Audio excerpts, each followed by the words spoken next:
ዋይ ዜማ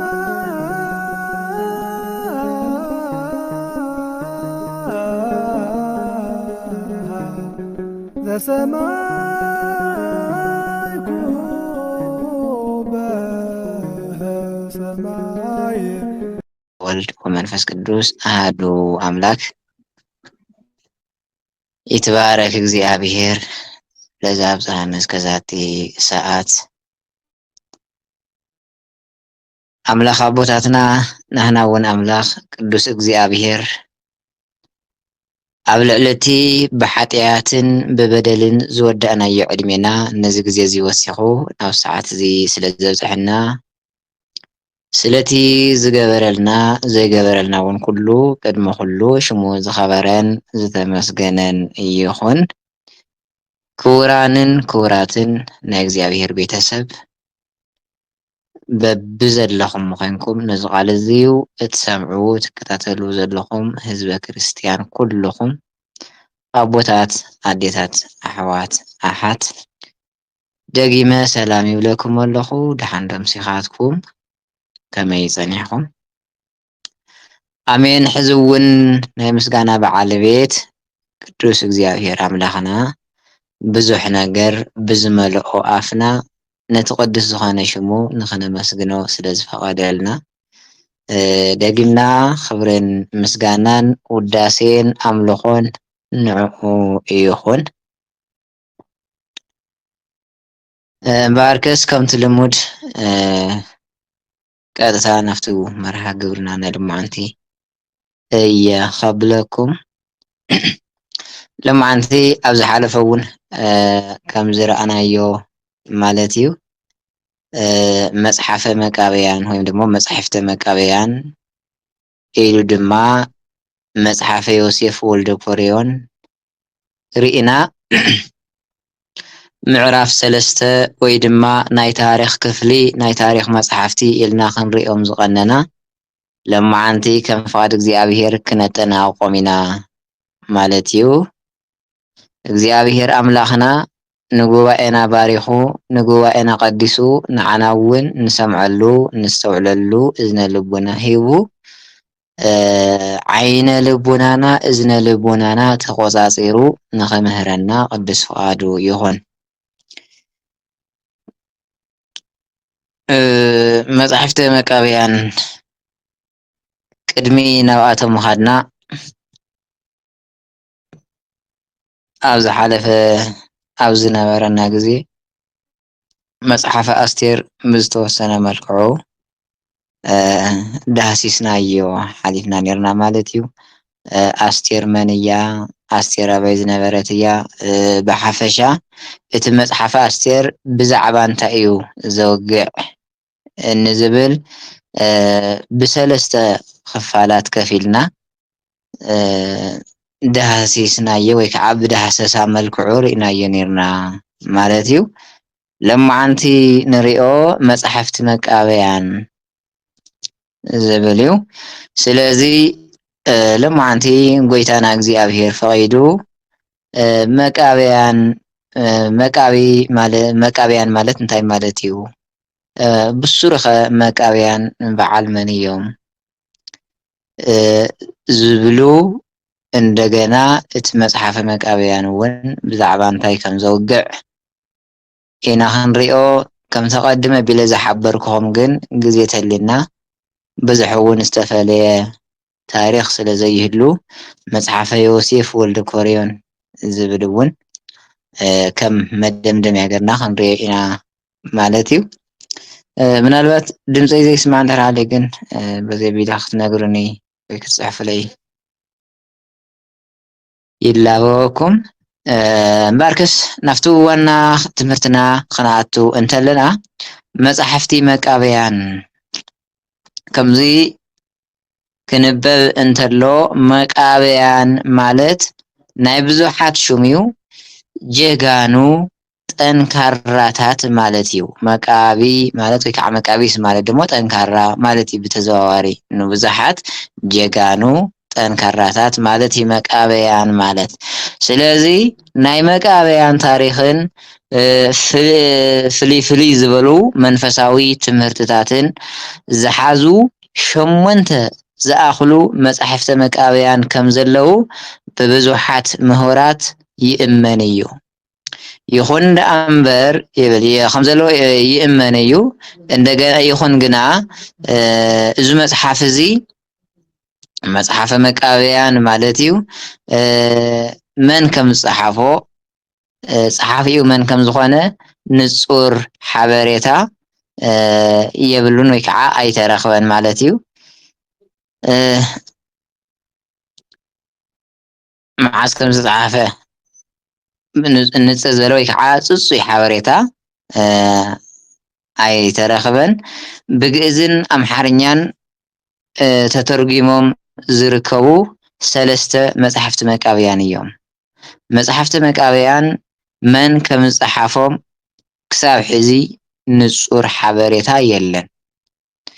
ሕጂ ምናልባት ኣብቶም ክሳብ ሕዚ ዝረኣናዮም መጽሓፍቲ ምናልባት ዝተወሰኑ ተዘይኮይኖም መብዛሕትኦም ግን መዓዝ ተጻሒፎም መን እዩ ጽሒፍዎም ዝብል መረዳእታ ረኺብናሎም ነርና ኢና መብዛሕትኦም ማለት እዩ።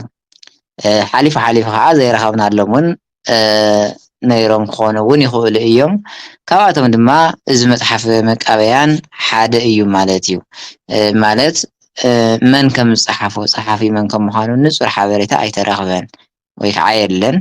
እንደገና መዓዝ ከም ዝተጻሓፈ እውን ግዚኡ እውን ማለት እዩ። እዚ ዙሮ ግን መጽሓፍቲ መቃብያን ሕይ ንሪኦም ወይ ድማ ኣብቲ ናይ 81 ዝብል መጽሓፍ ቅዱስ ዘለው 3 እዮም ማለት እዩ። መጽሓፈ መቃብያን ቀዳማዊ፣ ካልእ፣ ሳልስ ወይ ከዓ ሳልሳይ ተባሂሎም ብ3 ተመቂሎም 3 መጽሓፍቲ እዮም ዘለው። ይኹን ደኣ እምበር ጠቕላላ ግን ብኻልእ ናይ ታሪክ መጽሓፍ ወይ ከዓ ብናይ ምሁራን ኣፍልጦ ግን ክሳብ 8 ዝኣክል መጽሓፍቲ ከም ዘሎ እዩ ብዙሓት ምሁራት ዝስማዓምዕሉ ማለት እዩ።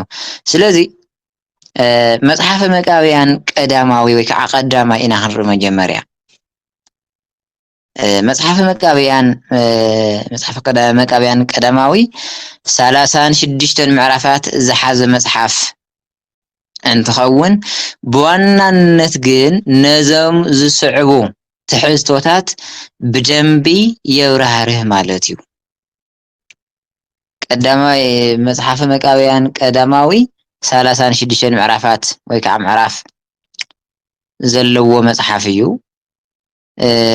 ኣብ ሊፁ ደሞ ነዞም ኣብ ታሕቲ ተዘርዚሮም ዘለው ወይ ከዓ ነዞም ዝስዕቡ ትሕዝቶታት የብራህርህልና ማለት እዩ።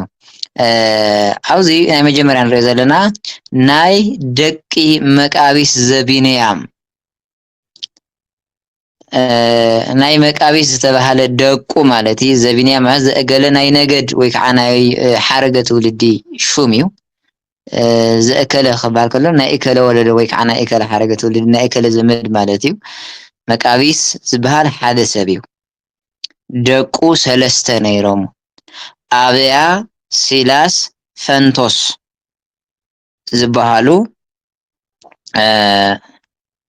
ምስ ክልተ ኣሕዋቶም ፂሩፃይዳ ብዝተባሃለ ከሓዲ ንጉስ ብሃይማኖቶም ምኽንያት ዝተቐበልዎ መከራን ሰማዕትነትን ከምኡ እውን ካብ ብሉይ ኪዳን ደሞ ካልእ ማለት እዩ ብዙሕ ታሪኽን ኣብነታትን እንዳጠቐሰ ብዛዕባ ትንሣኤ ሙታን ማለት ክርስቶስ ኣብ ዝመፀሉ ግዜ ወይ ድማ ትንሣኤ ሙታን ኣብ ዝኾነሉ እዋን ሙታን ከም ዝትስኡ ብዛዕባ ትንሣኤ ሙታን ዘብራህርህ ወይ ደሞ ትሕዝቶ ዘለዎ እንደገና ብዛዕባ ሰባት በረከት ነፍስን በረከት ስጋን ከምኡ እውን ህይወት ዝረኽብሉ መንገዲ ዘበለ ኩሉ ዝገልጽ መጽሓፍ እዩ። ኣየናይ መጽሓፈ መቃብያን ቀዳማይ ማለት እዩ። ስለዚ ኣብዚ ብዋናነት ክንሕዝልና ዋላ ብፍላይ መጽሓፈ መቃብያን ክንነብቦ እንተለና እቶም ሕይ ዝተባህሉ ብደንቢ ኣቐሚጥልና ኢና ንረኽቦ። ደቂ መቃቢስ ዝኾኑ ንበዓል ኣበያ ሴላስ ፈንቶስ ምስ ካልኦት እውን ክልተ ኣሕዋቶም ማለት እዩ ፂሩ ፃይዳ ዝተባሃለ ከሓዲ ንጉስ ንባዕሉ ከም ኣምላኽ ቆፂሩ ንባዕሉ ክምለኽ ንባዕሉ መስዋእቲ ክስወአሉ ንባዕሉ ክስገደሉ ዝገበረ ከሓዲ ንጉስ ነዞም ሰባት እዚኣቶም ብሃይማኖቶም ምኽንያት ብእምነቶም ምኽንያት ከመይ ከም ዘሳቀዮም ከመይ ገይሩ መከራ የቐብሎም ከም ዝነበረ የብዝሐሎም ከም ዝነበረ ዝገልጽ መጽሓፍ እዩ ብኡ ኣቢሉ እውን ብዙሕ መልእኽትታት ከዓኒ ኣብ ብሉይ ኪዳን ዝተጠቕሱ ካልኦት ታሪኻት ኣብ ብሉይ ኪዳን ዘለው ታሪኻትን ካልኦትን ወሲኹ ዘብራህርህ ትንሳኤ ሙታን ከም ዘሎ ሰብ ሞይቱ ተቐቢሩ መቃብር ሒዝዎ ከም ዘይተርፍ ዘብራህርህ መጽሓፍ እዩ መጽሓፈ መቃብያን ቀዳማዊ ጥራይ እዚ እውን ኣይኮነን ደቂ ሰባት ኣብዚ ምድሪ እዚ ክነብር እንተለና በረከት ስጋ በረከት ነፍሲ እንረኽበሉ ወይ ከዓ ህይወት ዝርከበሉ መንገዲ ኩሉ ዝገልጽ ወይ ከዓ ብደንቢ ኣስፍሕ ኣቢሉ ዘብራህርህ መጽሓፍ እዩ ማለት እዩ መጽሓፈ መቃብያን ቀዳማዊ ካልኣይ መጽሓፈ መቃብያን ዳግማዊ ወይ ከዓ ካልኣይ ማለት እዩ ዳግማዊ ማለት ምናልባት ናይ ግእዝ ስለ ዝኾነ ተቃሊ እምበር ካልኣይ ማለት እዩ መጽሓፈ መቃብያን ካልኣይ እዙ መጽሓፈ መቃብያን ካልኣይ 21 ምዕራፋት ኣለዎ ይኹን ዳምበር ንምጽንዑ ወይ ከዓ ንምንባቡ ምእንቲ ክጥዕመና ግን ብሰለስተ ዓበይቲ ክፋላት ከፊልና ክንሪኦ ንኽእል ኢና ይብል ልክዕ ከምቱ ኣብቲ ቀዳማይ መጽሓፈ መቃብያን ብርግጽ ካልኣይ ሳልሳይልና ኣይከፈልናዮ ዳምበር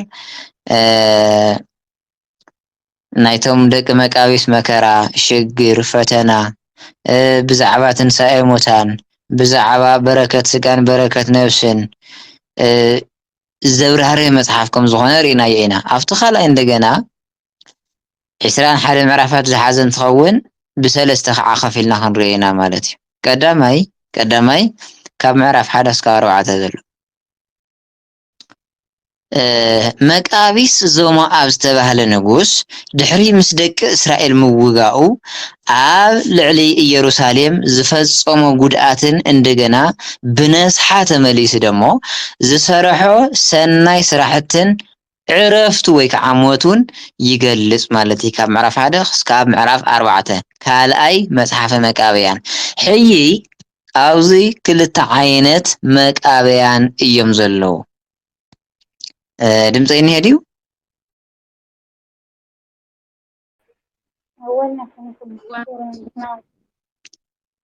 ጽቡቕ ሕዚ እንድሕር መጀመርያ እውን ይስማዕ ነይሩ ኮይኑ እቱ መጽሓፈ መቃብያን ቀዳማይ ዘውግዖ ወይ ከዓ ዝትርከልና ደቂ መቃቢስ ዝተባህለ ሓደ ግለሰብ መቃቢስ ዘቢንያም ዝተባህለ ሓደ ሰብ ብዛዕባ ደቁ መከራ ከም ዝበጽሖም ብዙሕ ፈተና ከም ዝበጽሖም ብሰማዕትነት እውን ከም ዝሓለፉ ከም ብዙሕ ሽግር ከም ዝገጠሞምን ብዛዕባ ትንሳኤ ሙታንን እዩ ዘውግዕ ኣብዚ ከዓ ካልእ መቃቢስ ይመጽእ ዘሎ ካልእ መቃብያን ይመጽእ ዘሎ ኣፍቲዩ ናይ ቢንያም ወገን ዝኾነ መቃቢስ ዝተባህለ ሰብ ናቱ ደቁ እዩ ዝዛረብ ነይሩ ኣብዚ ከዓ መቃቢስ ዞሞኣብ ናይ ሞኣብ ወገን ዝኾነ መቃቢስ ዝተባህለ ንጉስ እዩ ከዓኒ ዝሮ ታሪኹ ሲ ነናይ ባዕሉ ማለት እዩ ተፍቲ ዘሎ ካሊእ ኣብ ዘሎ ከዓ ካሊእ ስለዚ ካብ ምዕራፍ 1 ክሳብ ምዕራፍ 4 መቃቢስ ዝተባህለ ንጉስ ድሕሪ ምስ ደቂ እስራኤል ምውግኡ ኩናት ምውግባሩ ኢሉ ድማ ኣብ ልዕሊ ኢየሩሳሌም ቅድስቲ ከተማ ዝፈጸሞ ጉድኣት ዘብጽሖ ዕንወት እዚ ነገረና እንደገና እቲ ንጉስ ንሱ ማለት እዩ መቃቢስ ዝተባህለ ንጉስ እንደገና ነቲ ዘጥፍኦ ጥፍኣት ተዓዚቡ ነቲ ዝገበረ ኩሉ ሪኡ ብነስሓ ናብ እግዚኣብሔር ከም ዝተመለሰን ብኸመይ ኩነታት ካብዚ ዓለም እዚ ከም ዝተፈለየ ወይ ከዓ ከም ዝዕረፈ ካብ ምዕራፍ 1 ክሳብ ምዕራፍ 4 ንረኽቦ ወይ ከዓ ተገሊጹልና ኣሎ ማለት እዩ። ካልኣይ ካብ ምዕራፍ 5 ክሳብ ምዕራፍ 12 እዩ። ኣብዚ ከዓ እንደገና ደቂ እቲ ንጉስ ወይ ከዓ ደቂ መቃቢስ ዘሞአብ ብእግዚአብሔር ስለ ዝኣመኑ ፂሩፃይዳን ዝተባህለ ንጉስ ከለዳውያን ዘውረደሎም ዓብይ መከራን ሽግርን ብሰፊሑ ተዘርዚሩ ንረክብ። እቲ ናይ ዓንቶ ንጉስ ማለት እዩ። እቲ ነቶም ደቂ መቃቢስ ዘቢንያም ዝሰውአ ዝቐተለ እንደገና ነዞም ደቂ መቃቢስ ዘሞአብ ነዞም ደቂ እዚኣቶም ክርሽኖም ከጥፍኦም ክቐትሎም እንተሎ ኣብዝዩ ንረኽቦ ማለት እዩ። ካብ ምዕራፍ 5 ክሳብ ምዕራፍ 12 ዘሎ ማለት እዩ። ዙሮ ዙሮ ግን ብሓፈሻ ናይዞም መቃብያን ወይ ከዓ መቃብያን ንብዙሕ ክኾን ከሎ እምበር ንሓደ ክኾን ከሎ ከምቲ ሕጂ ዝንበበልኩም ዘሎ መቃቢስ ናይ ሓደ ሹም ንብዙሓት ክኾን ከሎ መቃብያን ዝኸውን ስለዚ እቲ ካልኣይ ካብ ምዕራፍ 5 ክሳብ ምዕራፍ 12 ዘሎ ነዚ ይመስል። ሳልሳይ ካብ ምዕራፍ 13 ክሳብ 21 ዘሎ እዩ። እዚ ንደቂ መቃቢስ ዘሞአብ ኣብነት ገይሩ ነቶም ብትንሳኤ ሙታን ዘይኣምኑ መልሲ ዝሓዘ መፅሓፍ እዩ። ነቱ ኣብቲ ናይ ቀዳማይ መፅሓፈ መቃብያን ማለት እዩ ነቲ ኣብኡ ሪእናዮ ዝነበርና ብዛዕባ ናይ ትንሳኤ ሙታን እዚ እውን ተመሳሳሊ መልሲ ዝህብ ማለት እዩ። ካልኣይ መቃብያን ካብ ምዕራፍ 13 ክሳብ 21 ዘሎ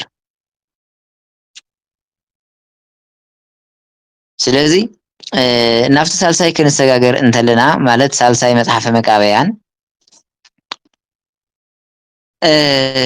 መጽሓፈ መቃብያን ሳልሳይ ናይ ብሉይ ኪዳን ታሪኽን ኣብነትን እንዳጠቐሰ ብዛዕባ ጽድቅን ኩነኔን ከምኡውን ብዛዕባ ትንሳኤ ሙታንን ኢሉ ድማ ብዛዕባ ዲያብሎስ ንደቂ ሰባት ንምትላል ዝጥቀመሉ መጻወድያ ዝገልጽ 10 ምዕራፋት ዝሓዘ መጽሓፍ እዩ። ኣብ ታሕቲ ከም መተሓሳሰቢ ኮይኑ ዝቐረበ ነገር ኣሎ።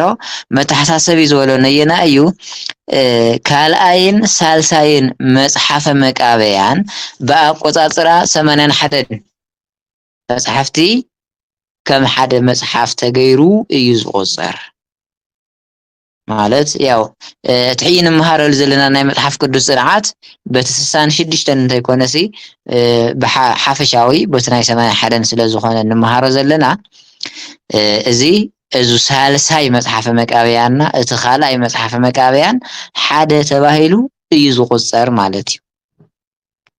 ከም ሓደ ተገይሩ እዩ ዝቆጸር። ስለዚ መጽሓፍተ መቃብያን ወዲና ናፍቲ መጽሓፈ ዮሴፍ ቅድሚ ምስግጋርና ግን መጽሓፍተ መቃብያን ብደንቢ ክንርድኦ ዘለና ነገር እንታይ እዩ? እቱ ናይ ቀዳማይ መጽሓፈ መቃብያን ስለ ደቂ መቃቢስ ዘቢንያም ወይ ከዓ ናይ ቢንያም ወገን ዝኾነ መቃቢስ ስለ ናቱ ደቁን ስለ ትንሳኤ ሙታንን ብዛዕባ ናይ ደቂ ሰባት በረከት ነብሲ ከመይ ገይሮም ከም ዝረኽቡ ዘብራህርህ መጽሓፍ እዩ። እቲ ካልኣይ ደግሞ ብዛዕባ መቃቢስ ዘሞአብ ናይ ሞአብ ወገን ዝኾነ ወይ ሞአባውያን ማለት ኩሉ ግዜ ያው አህዛባውያን ወይ ከዓ ናይ አህዛብ ወገን ማለት እዩ። ብዛዕባ ናይ ሞአባዊ መቃቢስ እዩ እዚ ነገረና ማለት እዩ። እንደገና እቲ ንጉስ ንሱ እውን ዋላ ብዙሕ ጥፋት እኳ እንተጥፍአ ካብ ዝኾነ ድሕሪ ዝኾነ ሰዓት ግን ናብ እግዚኣብሔር ብነስሓ ተመሊሱ ናብ እግዚኣብሔር ክቐርብ ከሎ ጥፍኣቱ ከኣምን እንተሎ ኢና እንሪኦ። እቲ መፅሓፈ መቃብያን ሳልሳይ እኳ ብዙሕ ፍልልይ የብሉን ምስቲ ካልኣይ ብፍላይ ማለት እዩ። ምክንያቱ ናይ ብሉይ ኪዳን ታሪክ እዩ ዝገልፅ ብዛዕባ ፅድቅን ኩነኔን ኣለዎ ብርግፅ ኣብኣቶም እውን ኣሎ እዩ ኣብቶም ዝሓለፍናዮም ብዛዕባ ትንሳኤ ሙታን እውን ይገልፅ እዩ። ፍልይ ዘብሎ ንእሽተን እንታይ እዩ ብዛዕባ ዲያብሎስን ደቂ ሰባት ንምትላል ዝጥቀመሉ ሜላ ወይ ከዓ መፃወድያ ዘቕምጦ መፃወድያ ዝገልፅ መፅሓፍ እዩ። ኣብ መወዳእታ መፅሓፍ ዮሴፍ ወልደ ኮርዮን ብርግፅ እዚ መፅሓፍ እዚ መብዛሕትና ዘይክንፈልጦ እውን ንኽእል ንኸውን ምክንያቱ ሓደ ባላፍቲ መፅሓፍ ቅዱስ ቁፅሪ እውን የለን ይኹን እምበር በቲ ዘለዎ ቁም ነገር በቲ ዘለዎ ትሕዝቶ ግን ኣብዙ ናይ መፅሓፍ ቅዱስ መፅናዓት እዚ ግን ሓዊስና ንክንመሃሮ ግዲ ስለ ዝኾነና እዩ ማለት ክፍለ እውን ዝግብኦ መፅሓፍ ስለ ዘይኮነ ኢና ክንመሃሮ ክኢልና ማለት እዩ። ስለዚ መፅሓፈ ዮሴፍ ወልደ ኮርዮን ራብዓይ መፅሓፈ መቃብያን እንዳተባሃለ እውን ብፍትሐ ነገስት ዝፍለጥ መፅሓፍ እዩ። እዚ መፅሓፍ እዚ ብሸሞንተ ዓበይቲ ክፋላት ዝተኸፍለ ብጣዕሚ ዓብይ መፅሓፍ እዩ። መፅሓፍ ዮሴፍ ወልደ ኮርዮን እቲ ሓደ ክፋል ዝበሃል ዓብይ ብዙሕ ምዕራፍ ዘለዎ ማለት እዩ።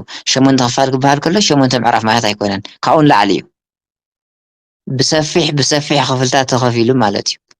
ስለዚ ሕፅር ኣቢልና ክንሪኦ ከለና ግን እዚ መፅሓፍ እዚ ወይ ከዓ መፅሓፍ ዮሴፍ ወልደ ኮርዮን ካብ ኣዳም ጀሚሩ ብ70 ዓመተ ምህረት ክሳብ ዝተፈፀመ ናይ ኢየሩሳሌም ቤተ መቅደስ ምቅፃል ዘሎ ናይ ኣይሁድ ታሪክ ዝትርኽ ዓብይ መፅሓፍ እዩ። ብካልእ ኣፀዋውዓ ዜና ኣይሁድ ተባሂሉ እውን ይፅዋዕ እዩ መፅሓፍ እዚ። ስለዚ እዚ መፅሓፍ እዚ ብጣዕሚ ዓብይ መፅሓፍ ከብሎ ዝኸኣለ እንድሕር ዳ ኣስተውዒልና ካብ ኣዳም ጀሚሩ እዩ።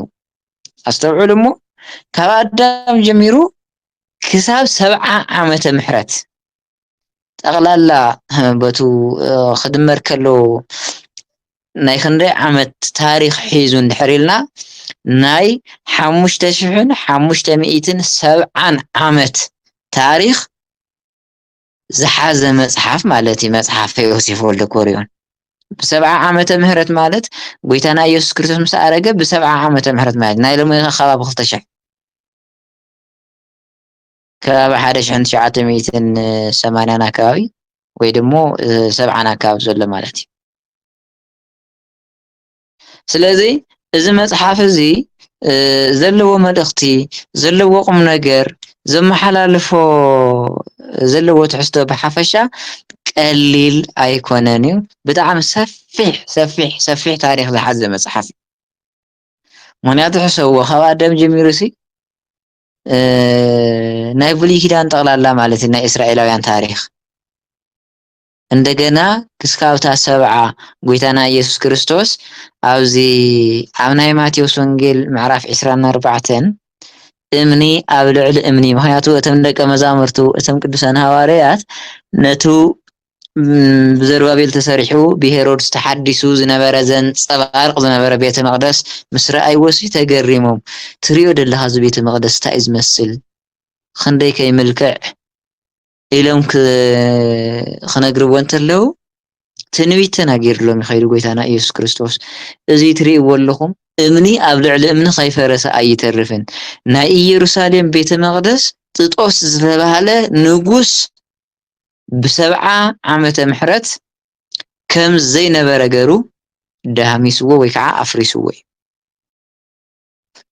ስለዚ ኣይሁዳውያን እውን ብትንትኖም ኣትዮም እዮም ሽዑ በብሃገሩ ናብ መላእ ዓለም ተበቲኖም ተዘሪቦም ተበቲኖም እዮም። ስለዚ እንታይ ንምባል ነዚ ነገር ዘምፅዮ መፅሓፈ ዮሴፍ ወልደ ኮርዮን ማለት ብጣዕሚ ናይ ነዊሕ እዋን ታሪክ ዝሓቆፈ ዓብይ መፅሓፍ እዩ ማለት እዩ ስለዚ ባርከስ ንሎማዓንቲ ምናልባት ግልጽ እንድሕር ኮይኑ ኣብዚ ክንውዲ ኢና ብሓቂ እግዚአብሔር ኣምላኽና ስለ ኩሉ ነገር ክብርን ምስጋናን ንዕኡ ይኹን ምዕራፍ 3 ናይ ታሪክ ክፍሊ ናይ ታሪክ መጽሓፍቲ ሎሚ በዚ ኣቢልና ኣጠቃሊልና ኣለና ማለት እዩ ኣብ ዝቕፅል ግዜና ንሪኦ ደሞ ምዕራፍ 4 ናይ መዝሙር ከምኡ እውን ናይ ጥበብ ክፍሊ ወይ ከዓ ናይ መዝሙር መጽሓፍቲ ተባሂሎም ካብ መጽሓፈ ኢዮብ ጀሚሩ ክስካብ ሲራክ ዘሎ 8 መጽሓፍቲ ኣብ ምዕራፍ 4 ከዓ ክንርኢ ኢና ማለት እዩ ስለዚ ንሎማዓንቲ ኣብዚ እኸለና ኣብ ዝቕፅል ግዜ ግን ብመጽሓፈ ኢዮብ በቶም ናይ መጀመርያ ማለተይ በቶም ናይ መዝሙር መጽሓፍቲ ክንራኸብ ኢና ስለቲ ምሳና ኮይኑ ዝመሃረና ዝመኸረና ውዳሴን ኣምልኾን ንእግዚአብሔር ይኹን ጸጋ ጎይታና ኢየሱስ ክርስቶስን ፍቅሪ እግዚአብሔር አቦን ሕብረት መንፈስ ቅዱስን ምስ ኩላትኩም ይኹን አሜን። ዋይ ዜማ